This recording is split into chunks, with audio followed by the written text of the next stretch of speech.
Thank you, Chairman. Good morning, and thank you for your invitation here today to outline DAA's key concerns and difficulties in light of COVID-19 and to set out our views on steps to address these.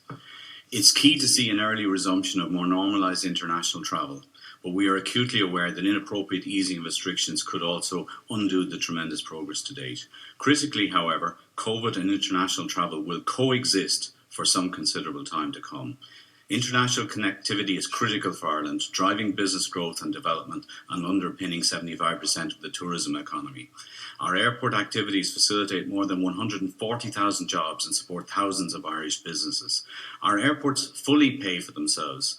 They're not supported by the taxpayer. In fact, they have delivered a return of 125 million by way of dividends to the Exchequer over the course of the last 5 years, delivering record route connectivity for the economy, and both Dublin and Cork airports achieved record traffic levels in 2019. Being financially sustainable is key to delivering critical and strategically important national airport infrastructure. We've managed our finances accordingly, and we entered the COVID crisis in a strong position financially with good liquidity and limited debt. But this crisis has quickly eroded this strong starting position. Our role has been to keep our airports open, in line with government policy, to ensure critical PPE and medical supplies were able to reach Ireland at a time when they were most needed.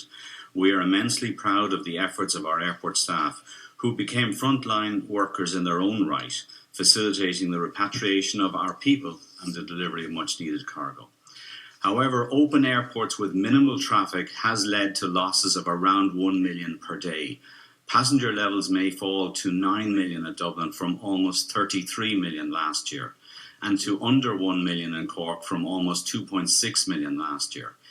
Industry predictions are for a slow and protracted recovery for the aviation sector.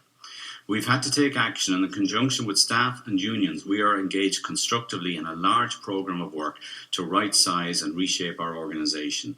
We have cut costs and reviewed investment programmes until we have greater clarity on the pace of recovery. Dublin Airport faces strong international competition. Aircraft are mobile assets and can and will be reallocated to where they best earn a return. Cork Airport faces particular challenges, including maintaining a level playing field. The process of identifying a path to reopening the country to international travel has commenced, starting with the publication of the 15-country green list, which we welcome. However, this list will only have a marginal impact on passenger numbers and is unlikely to add more than 100,000 passengers currently flying in any 1 month, less than a single normal day.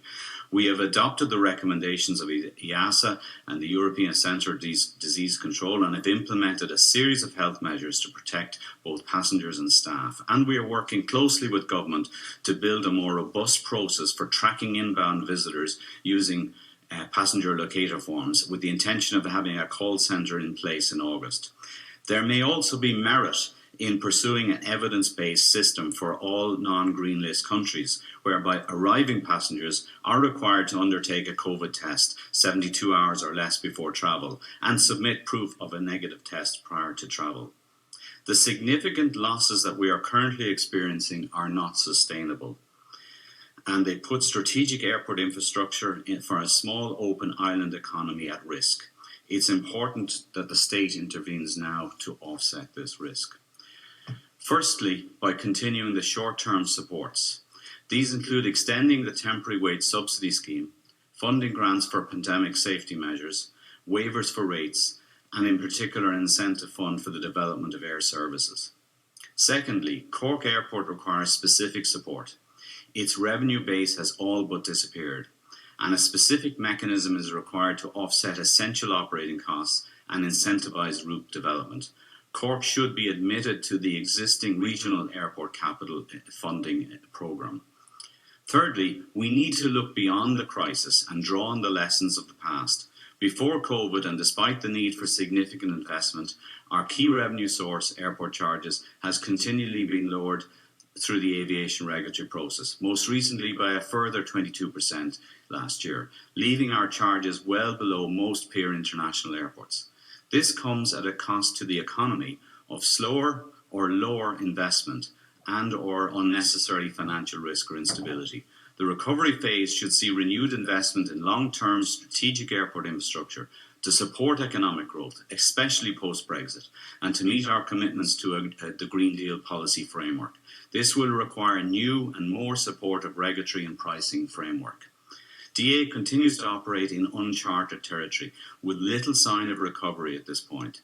We are committed to working with all stakeholders to find ways for international travel to coexist, which it must, with the virus in a manner that reduces risk and critically builds confidence. Our airports can be engines for economic recovery as they have in the past. We welcome this opportunity to engage with you regarding the role our airports can play in assisting the recovery effort and the support mechanisms which we require to do this.